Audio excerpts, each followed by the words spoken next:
Bonjour et bienvenue dans ce nouvel épisode de Pays et Marchés du Monde. Nous sommes en Bretagne, dans la ville de Vannes, où je vais vous inviter à la découverte du marché. Avant d'aller à la rencontre des producteurs, de goûter quelques produits, je vous invite à embarquer sur un catamaran pour faire une promenade dans le golfe du Morbihan. Regardez. Rien de tel qu'un bateau pour découvrir le golfe du Morbihan, petite mer intérieure en breton. Situé au sud de cette région, le mythe dit que le golfe du Morbihan est né des larmes de fées chassées de la forêt magique de Brocéliande. En naviguant, nous apercevons quelques villages typiques, des manoirs, des ports échancrés et des sites naturels bordés de plages aux eaux turquoises.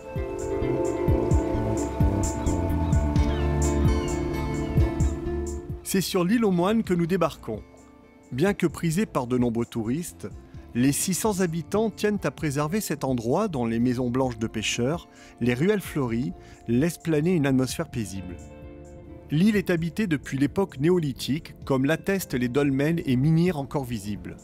Apparue au XIXe siècle dans le golfe du Morbihan, l'ostréiculture est aujourd'hui l'activité conchilicole la plus importante. Mathieu a ouvert une cabane à huîtres il y a quelques années. On sort les huîtres, on vient de ramener de la marée en fait il y a 3 jours. J'ai les parcs uniquement sur l'île aux Moines, de chaque côté de la pointe d'Utrecht. Et on travaille en huîtres naturelles. L'idée c'est de pouvoir gérer la production de A à Z depuis la naissance des huîtres, les naissins, jusqu'au cycle complet de croissance de l'huître, de tri et de production, et de pouvoir vendre entièrement notre production en local sur l'île aux Moines.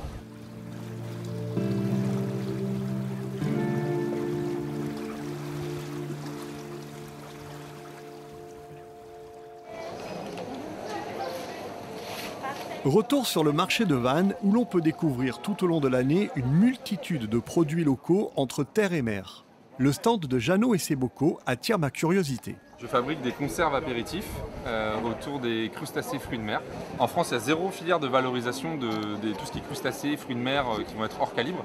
Et en plus, du coup, on est sur du durable. Voilà, on est sur de l'engagement local et puis pour les ostréiculteurs. Et après, j'ai décliné donc je me suis rendu compte que ça existait dans plein de domaines, en fait, dans toute l'agriculture.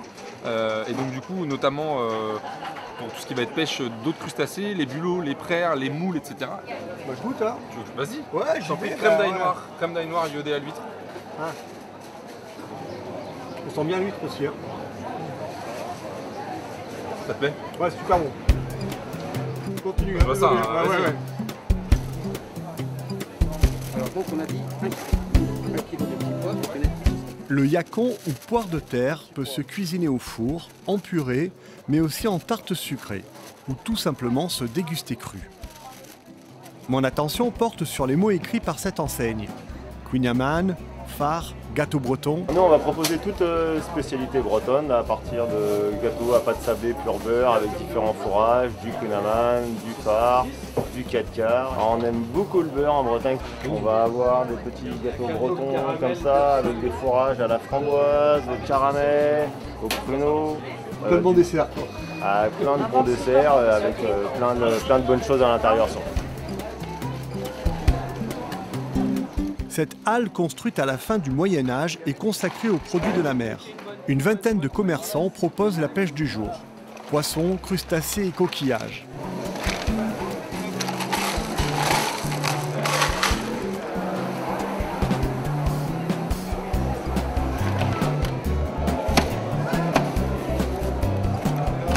Et voilà, il n'y a plus qu'à. Bien bon, ouais.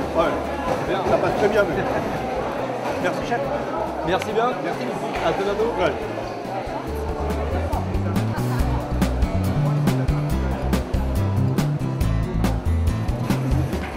Qu'est-ce que vous faites de beau là, Angélique? Des crêpes et des galettes. Des crêpes et Pour des galettes. emporter. Donc les gens les garnissent après chez eux. Donc là, ils vont prendre par 6, par 2, par 3, peu importe. Et après, ils les réchauffent chez eux. Combien vous en faites par jour? Ça peut monter jusqu'à 1000 par jour. Oh, c'est pas mal. La crêpe, c'est sucré en fait. Et la galette, c'est salé. Ah, c'est les crêpes ou les galettes? Là, c'est galette. J'en ai donc acheté quelques-unes pour les cuisiner le soir même en compagnie de notre skippeuse. Donc là, je vais retourner la galette pour lui remettre un petit peu de beurre encore de l'autre côté. Ah ouais, on rebeurre. Ah bah oui, tant qu'à faire, il faut que ce soit complet. Hein. Un bon Queen Amman, des bonnes saucisses, des bonnes galettes, rien de tel. Là, c'est un vrai repas breton, ça. Donc maintenant, nous replions la galette. Voilà. De chaque côté. Et voilà. C'est déjà la fin de cet épisode et avant de se régaler donc avec cette bonne galette saucisse, je voulais vous dire au revoir et j'aurai le plaisir de vous retrouver très bientôt sur un autre endroit de la planète. Santé Catherine. Santé, Comment on dit en breton? Kenavo. Kenavo, pardon, Kenavo. Allez, j'attaque. On attaque.